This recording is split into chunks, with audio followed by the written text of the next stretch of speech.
This slide is just to let you know that I've been very lucky in my career.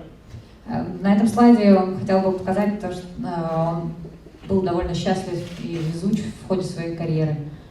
And it's given me an opportunity to see many operations and many ore deposits around the world. У меня было много возможностей, чтобы поработать на разных рудниках и на многих проектах по всему миру. And the items I'm going to talk about today are things that I've learned from that experience. И, соответственно, то, о чем я сегодня буду говорить, это все, что я накопил за годы своего опыта. I'd also just like to point out that nearly 25 years ago, И тоже хотел бы отметить, что около 25 лет назад I first came across Micromine. Я первый раз наткнулся на Micromine. And I've seen it grow from a package that was mostly about exploration geology. И я видел его развитие от программного обеспечения, которое было больше предназначено для разведки, для поиска. And it's now a very comprehensive geology and mining package. На данный момент это уже более полноцелостный именно горный пакет программного обеспечения. The subject of data management that I'll be talking about today is a very big subject, and today in the 15 minutes I'm just going to deal with a very small part. То, о чем я сегодня буду говорить, это управление данными. Это на самом деле очень обширная тема, и сегодня в эти 15 минут мне нужно будет вместить все, что я хочу сказать. So why do I call this presentation Beyond the Drilling Database? Почему я называю презентацию больше, чем база данных? To explain, I'll give you an example. Для того, чтобы объяснить, я вам пример приведу. I very often speak to geology managers in particular, and I say to them, do you have a data management system? Я очень часто разговариваю с управляющими на местах и спрашиваю, есть ли у вас система управления данными. And they will say to me, yes, we've got GeoBank, we've got Acquire or DataShed. Да, у нас есть либо GeoBank, либо DataShed, либо Acquire. And I say to them, yes, those are data management software packages. И я им говорю, да, но это именно программное обеспечение для баз данных. And most of them do an excellent job of managing that data. И большинство этих программ действительно очень хорошо работают в плане управления данными. So today I just want to talk about some of the principles underlying data management to help people get more value out of their software packages. И, соответственно, сегодня я хотела бы поговорить именно о ключевых принципах подхода к управлению данными для того, чтобы понять, как обеспечивать процесс управления данными.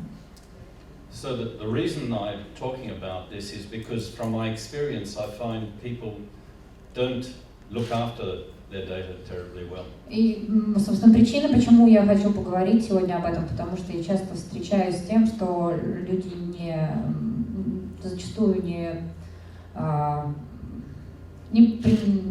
придают значения этой проблеме. So one of the reasons is data is not a very interesting subject to most professionals. Но одна из причин это то, что, собственно, этот аспект является не особо интересным для обсуждения для большинства специалистов. In the old days, we had excellent data management of paper systems. Раньше у нас была довольно-таки хорошая система именно бумажного управления данными.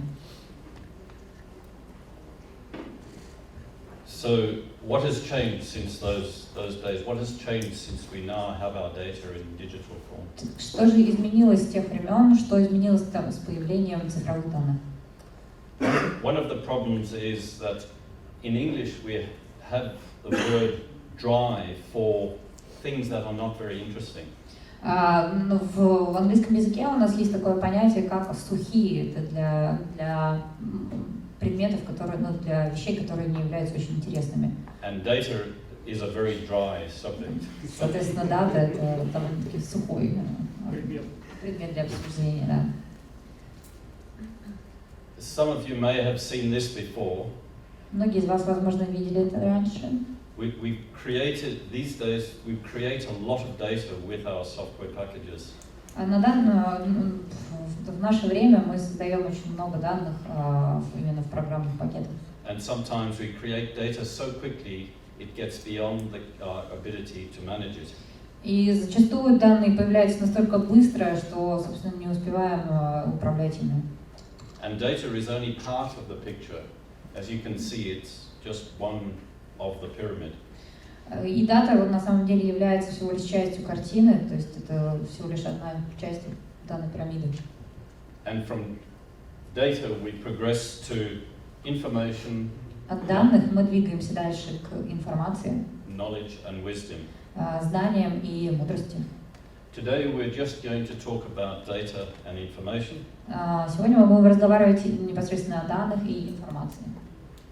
Information you can think of as just processed data, something like a geological interpretation where somebody has created something out of data. Информация — это то, что, собственно, явилось уже некоторым продуктом по использованию данных входных, то есть это что-то, какие-то либо стринги, либо какие-то каркасы, которые были построены уже на данных. And I should just say, for the rest of the presentation, when I say data, I'm actually referring to data and information. И чтобы понимать дальше в своей презентации, когда я буду говорить данные, я буду подразумевать и исходные данные, и информацию. There are many reasons why data management is important. Очень много причин, почему управление данными является важным аспектом. These are just a few. Вот я бы хотела перечислить некоторые из них. Firstly, we need to be sure that it is consistent and error-free. Мы должны, во-первых, мы должны удостовериться, что данные у нас достоверные и безошибочные.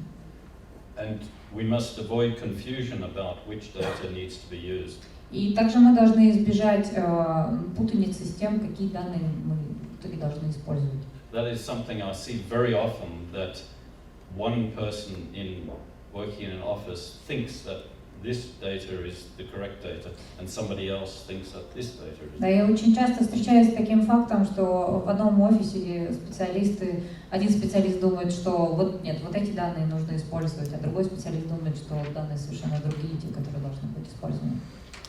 And we want efficient systems, and that data management is part of efficient systems.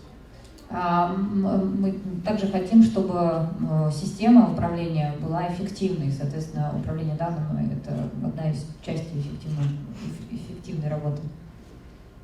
And in English I talk about data being resistant to change. What I mean there is that if something changes, the data must still be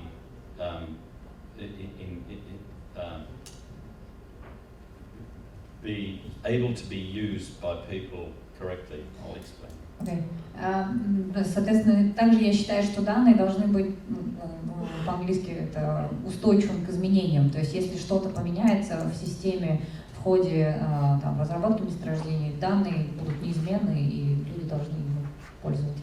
So if somebody is if somebody is using data, and then they move to another operation or they get promoted, that knowledge of the information or the data mustn't go with them. It must be resistant to change.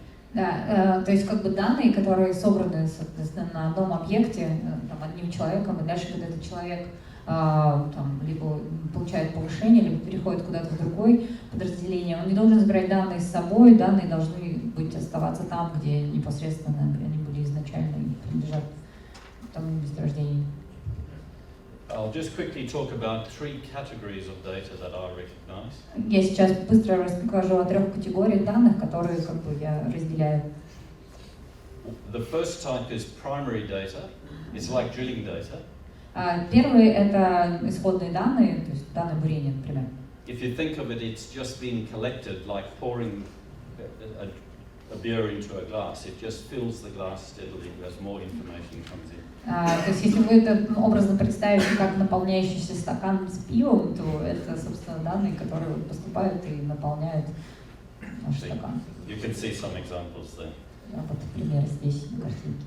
A little bit more difficult to appreciate is what I call state of knowledge data. Немножко сложнее объяснить это то, что я называю стадии изученности данных. This is more like information, something that it is how we understand the situation, but it may change later, but this is how we understand it to be. То есть это то, что вот, собственно, это изученность данных, он подразумевает то, что это немного уже проинтерпретированные, обработанные данные, это понимание, там, например, геологии на основе полученных исходных данных, то есть понимание именно на данный момент, как мы это видим, на основе полученных данных. So a resource or a reserve model is a good example of. Соответственно, ресурсная или модель запасов — это хороший пример этих данных.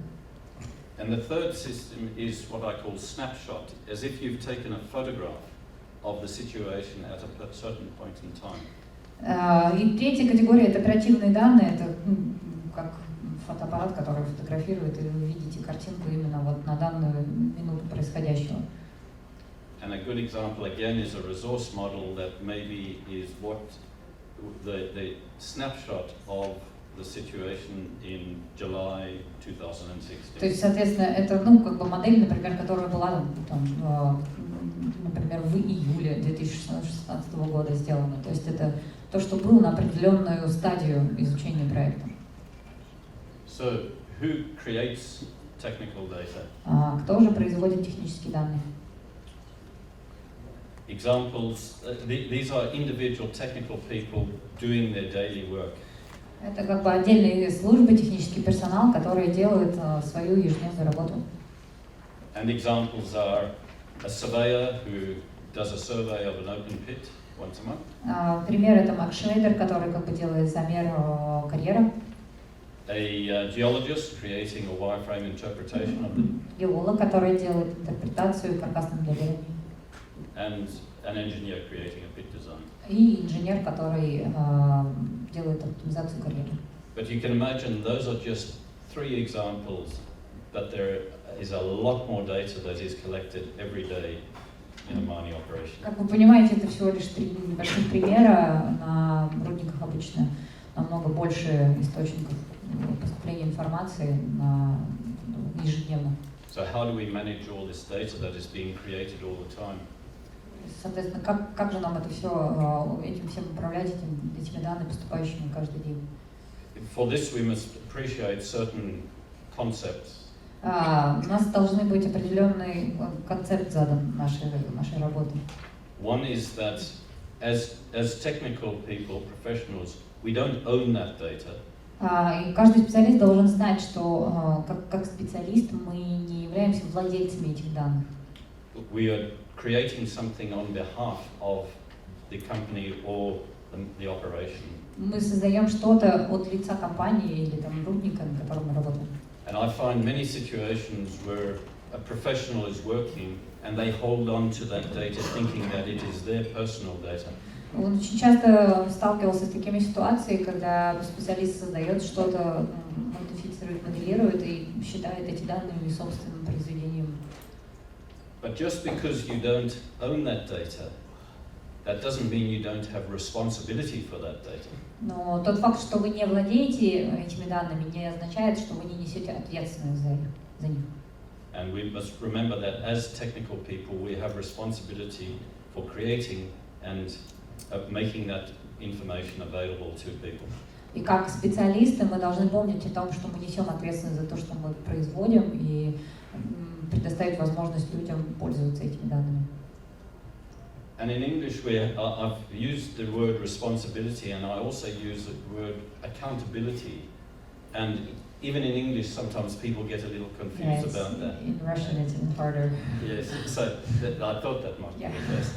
So the difference is responsibility. I'm responsible for creating something, but I'm accountable for what I have created. So if there's a problem with that, I'm the person that somebody comes to. Собственно, в английском языке также существуют некоторые путаницы в терминах, которые я хотела использовать. Собственно, ответственность и вот мы его здесь перевели как отчетность за данные, но, скорее всего, это тоже ответственность, то есть, грубо говоря, это не ответственность, которую ты производишь данные, а если что-то с данными не так, ты должен ответить, что именно, да, я, возможно, там накосячил. Yeah, I tried. The next slide I'm going is some ideas that is going to be very hard to explain. So I don't expect everybody to fully appreciate what I'm saying. Да, дальше, собственно, тоже будет слайд, который довольно-таки сложно объяснить, и надеемся, что попробуем достучаться до мысли. Okay. It's what I call independent authorized access to data. Он называет это независимый авторизированный доступ к данным. Okay. And I hope you'll understand. Надеюсь, что вы поймете, да.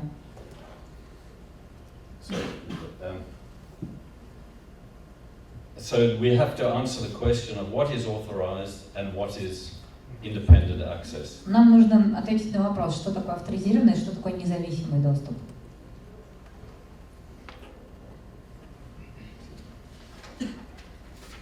So this is the four really important features.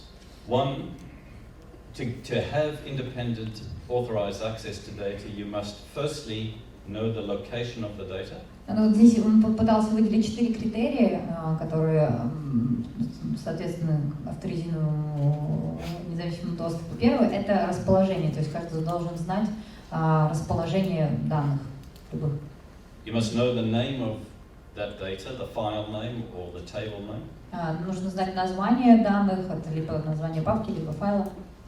You must know the format of that data. Is it a spreadsheet, or is it a Micromine file, or is it a document? Каждый специалист должен знать, что за формат у этих данных, если это либо эксельский формат, либо там любой другой. And you must know who has the access rights, who is allowed to use that data. Да, и вы должны знать, кто имеет доступ к этим данным, кому дозволено использовать эти данные в своей работе.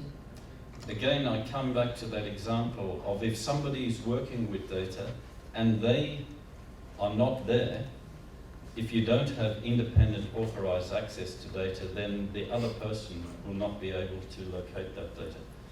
То есть, когда человек, который работал с этими данными, например, отсутствует там, по каким-то причинам, там, вижу-авто, либо еще что-то, он должен знать, что другие специалисты могут знать, что эти данные находятся там-то, там-то, что они могут в любое время получить к ним доступ.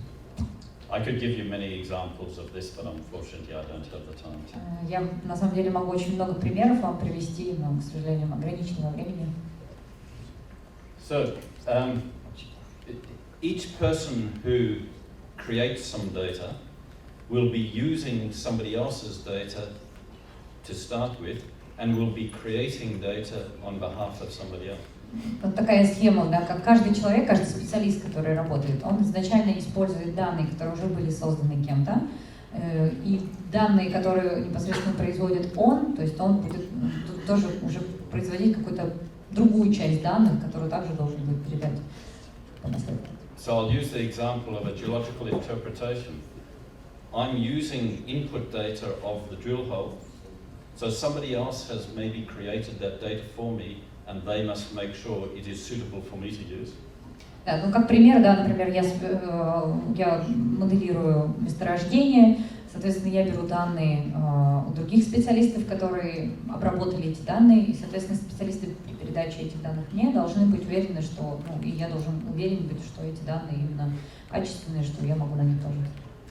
And the interpretation that I've created will be used by the resource geologist, so I must make sure that what I give them is suitable for their purpose. Да, соответственно, когда я доделаю свою работу, геологическую интерпретацию, мои данные будут использовать уже ресурсные геологи, и, соответственно, я должен убедиться в том, что то, что я сделал, действительно правильно, корректно, максимум, что могу.